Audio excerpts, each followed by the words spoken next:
বিশাল এক জায়গা জুড়ে রয়েছে বানিয়াচংয়ের হাওর, আর সেই হাওরে রয়েছে কৃষকের স্বপ্নের রঙিয়ে তোলা রঙিন ফসল, আর সেই সাথে রয়েছে কিচিরমিচির পাখির শব্দ, প্রকৃতির এক অনন্য লীলাভূমি।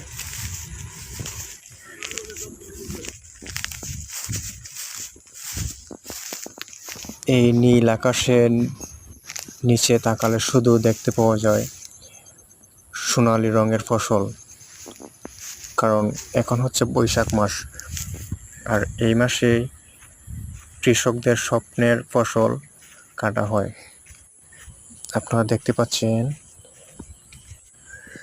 সবুজ গাছপালা, গাছের নতুন পাতা জন্মিয়েছে, তাই সবুজ লাগছে খুবই।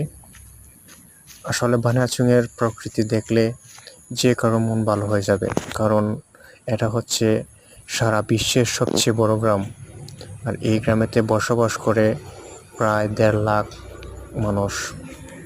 এখানে বেশিরভাগ মানুষই কৃষিকাজের সাথে জড়িত, তাই তো বলা হয় কৃষকের এক অনন্য ভাণ্ডার বানিয়াচং গ্রামে।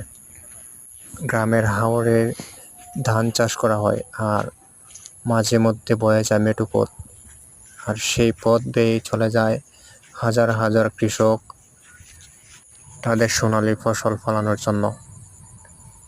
এরকম দৃশ্য নিয়মিত পেতে আমাদের চ্যানেলটি সাবস্ক্রাইব